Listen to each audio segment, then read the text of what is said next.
Hey everyone, and welcome back to the channel. Today, we're diving into a story that literally redefined what it meant to be an American, changing the very fabric of our economic lives. Imagine a time, not so long ago, when growing old didn't mean enjoying retirement, but often facing destitution, when an injury or losing your job could instantly plunge your entire family into irreversible poverty. This wasn't some distant past. This was America in the early 20th century, a land of immense wealth, but also staggering vulnerability for its citizens. The rapid industrialization that built America also dismantled traditional support systems. Farms gave way to factories, extended families and rural communities fractured as people moved to cities. There was no village to lean on, no communal safety net. If you couldn't work, you often couldn't eat.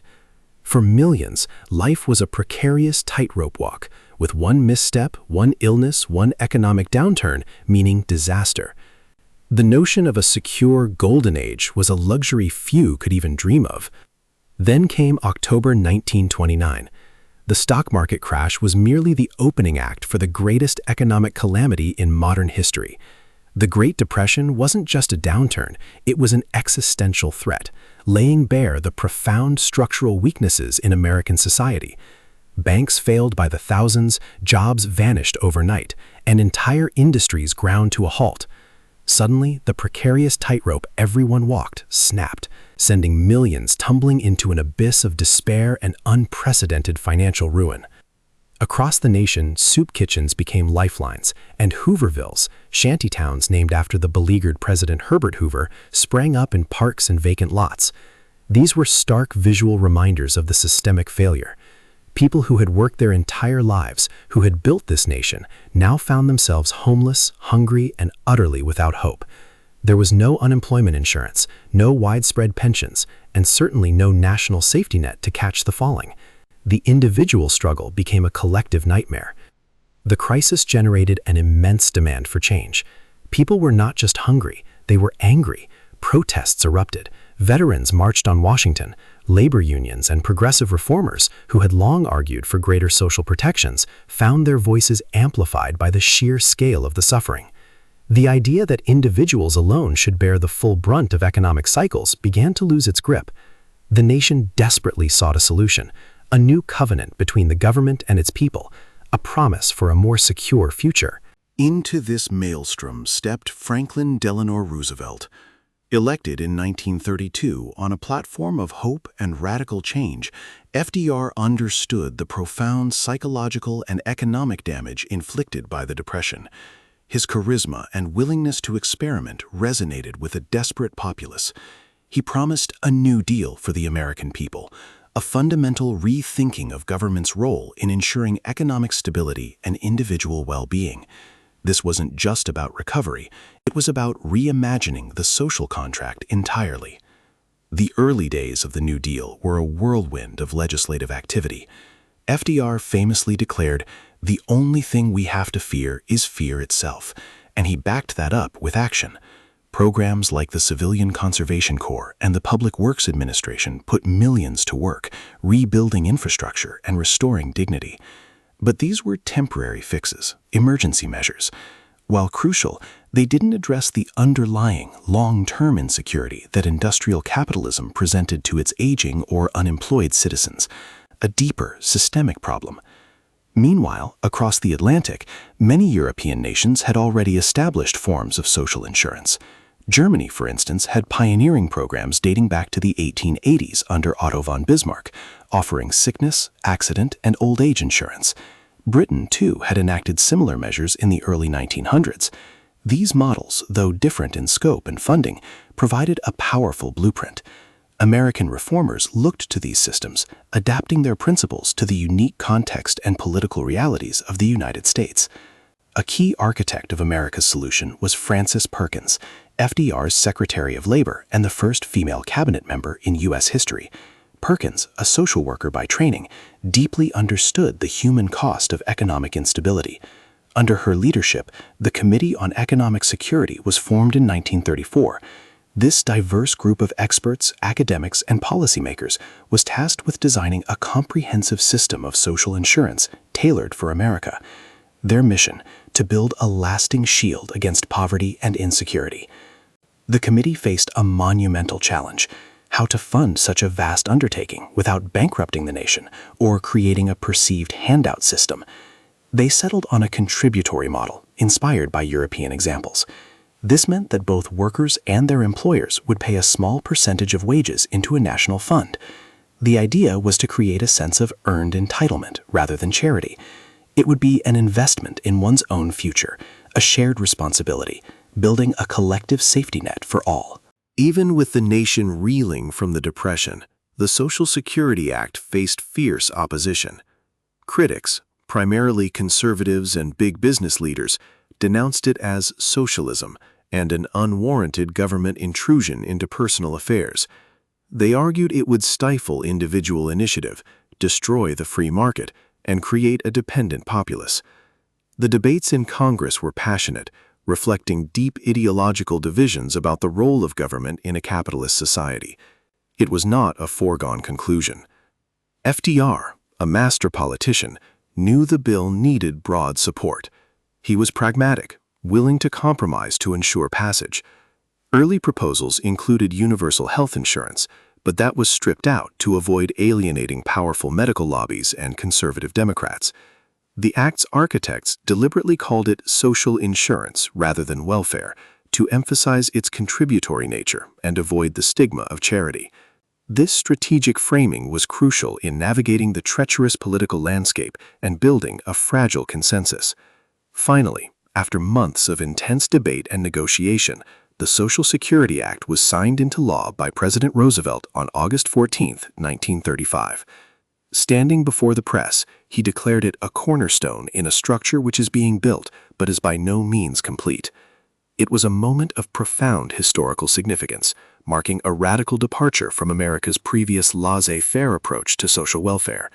A new era had begun, promising a degree of security previously unknown to most Americans. The core of the Act established a federal system of old age insurance. This meant that retired workers over the age of 65 would receive regular payments, determined by their prior earnings.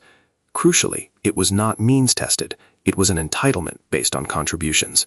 This was a radical idea for America, shifting the burden of support for the elderly from individual families or local charities to a national system, providing a predictable income stream for those who could no longer work. Beyond old age benefits, the Act also created a federal-state system of unemployment compensation. While states would administer the actual benefits, the federal government provided incentives and oversight, ensuring a baseline level of support. This was designed to provide a temporary income bridge for workers who lost their jobs through no fault of their own. It was a recognition that cyclical unemployment was a systemic problem, not just an individual failing, and required a collective solution. The Act also included provisions for what were then called public assistance programs, specifically aid to dependent children and aid to the blind. These were means-tested programs, funded by federal grants to states, designed to help the most vulnerable groups who couldn't work. While not part of the contributory social insurance system, they represented a critical expansion of federal responsibility for social welfare, laying groundwork for future programs and further solidifying the government's role in supporting its citizens.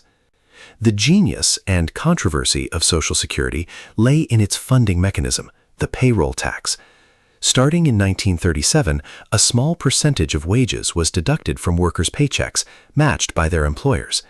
This money went into special trust funds, dedicated solely to paying benefits. While initially small, this tax created a direct link between work and future benefits, fostering public acceptance and sustainability. It was a tangible investment in a collective future, an economic promise for stability. However, the initial Social Security Act was far from universal.